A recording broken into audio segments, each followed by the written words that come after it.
किया। उस दिन के बाद वहाँ वो चाहे लोकसभा का चुनाव आए या विधानसभा का चुनाव आए, एक बार दल बन गया तो निश्चित तौर पर जो लोकतांत्रिक राजनीतिक व्यवस्था है उसमें चुनाव तो लड़ा ही जाएगा।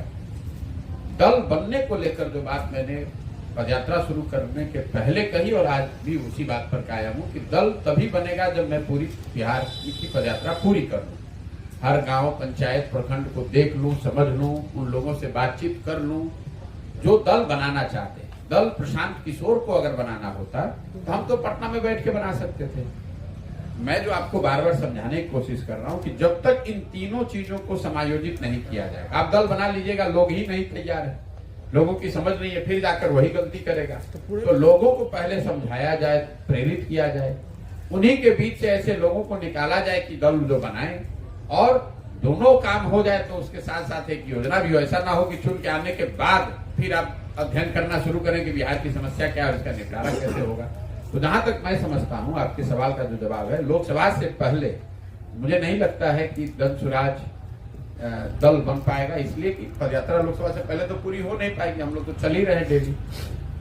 लेकिन इसका मतलब ये नहीं है कि जन सुराज का कोई प्रत्याशी लोकसभा में चुनाव नहीं लड़ सकता है। जैसे आपने देखा पिछले जब पदयात्रा शुरू हुई 5 जिलों में पदयात्रा खत्म हुई तो निर्दलीय के तौर पर जनसुराज परिवार का एक साथी चुनाव लड़ा, जनसुराज की ओर से उसकी मदद की गई और वो प्रत्याशी एमएनसी में जीत कर भी आए।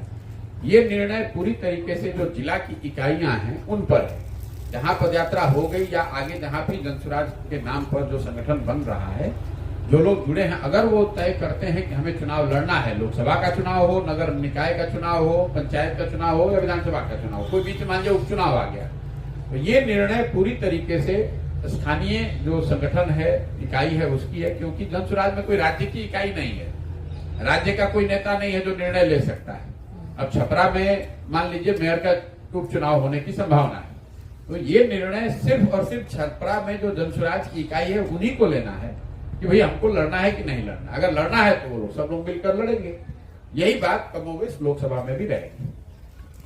सर, आज झंझारपुर में है आप, झंझारपुर में बहुत घूम भी चुके हैं। यहाँ जो मुख्य दल है भारतीय जनता पार्टी, जदयू, ये सारे लोग झंझारपुर को जिला बनाने का काफी आश्वासन दिए और बहुत पुरानी मांग ये भी है। भाजपा अपना संगठन भी अलग झंझारपुर जिला करके बनाई हुई है। नीतीश कुमार जी भी बहुत दिन पहले ही यहाँ बताया कि हम सत्ता में आएंगे तो बनाएंगे। दोनों दल सत्ता में रहे तो चुप रहे, अब अलग हैं तो भी चुप हैं। नहीं, देखिए बिहार में ये जो पूरा रैशनलाइजेशन है, यहाँ 13 करोड़, सिर्फ जिले की बात नहीं है, जिला, प्रखंड और पंचायत की जो संख्या है विथ रिगार्ड टू पॉपुलेशन, हम लोग की आबादी है 13 करोड़। तो यहाँ पर जो जिलों की संख्या होनी चाहिए, वो चाहे बगहा का मामला हो या यहाँ झंझारपुर का मामला हो, ये वर्षों से लंबित है। और कहीं ना कहीं नीतीश कुमार जी ने एक तरीके से जैसे अन्य विषयों पर अपने अहंकार को के चलते उसको लागू नहीं किया। बगहा में भी उन्होंने घोषित किया बनाएंगे, पुलिस जिला बना दिया, लेकिन पूरा जिला नहीं बनाएंगे। वही हाल झंझारपुर का है। ऐसे कई जगहों पर प्रखंडों की मांग है, जिलों की मांग है। तो इसका एक पूरा रैशनलाइजेशन जो है, यहाँ जो पंचायतों की जो साइज है वो अपने आप में बहुत बड़ा है। 12,000 से 15,000 की आबादी पर यहाँ एक पंचायत है। आप आंध्रा में चलिए, तमिलनाडु में चलिए, केरल में चलिए, तो वहां पर 3,000 से 5,000 पर एक पंचायत है। तो ये पूरा फिर से रैशनलाइज करने की जरूरत है, जिसमें अब यहाँ पर बिहार में इसको कभी सिस्टमेटिक तरीके से अध्ययन करके ना पंचायत बनाए गए, ना प्रखंड और जिला बनाए गए।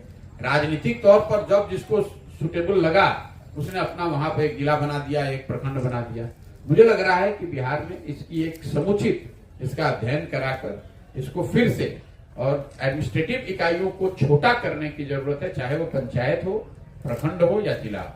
एक एक जिला में, जैसे मैं जिस पश्चिम चंपारण की आपको बात बता रहा हूँ, वही कमोबेश स्थिति यहाँ झंझारपुर, मधेपुरा में, मधुबनी में भी है।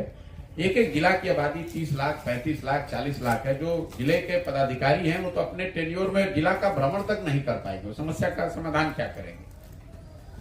लोग 4-4, 5-5 महीने तो जाते ही नहीं है अपने एरिया में। तो मेरा इस पे अपना मत यह है कि जितनी भी एडमिनिस्ट्रेटिव इकाई है, चाहे वो जिला है, प्रखंड है, पंचायत है, उसको फिर से रैशनलाइज करने की जरूरत है। देश के अन्य राज्यों में, खासकर जो आगे बढ़ गए राज्य, विकसित राज्य हो गए हैं, आगे धनी राज्य हैं वहां के भी मॉडल को देखना चाहिए। और सब देखने से ऐसा लगता है कि इकाइयों को यहाँ जनसंख्या के हिसाब से और बढ़ाया जाना चाहिए। जातीय गणना की जो रिपोर्ट आई उसके बाद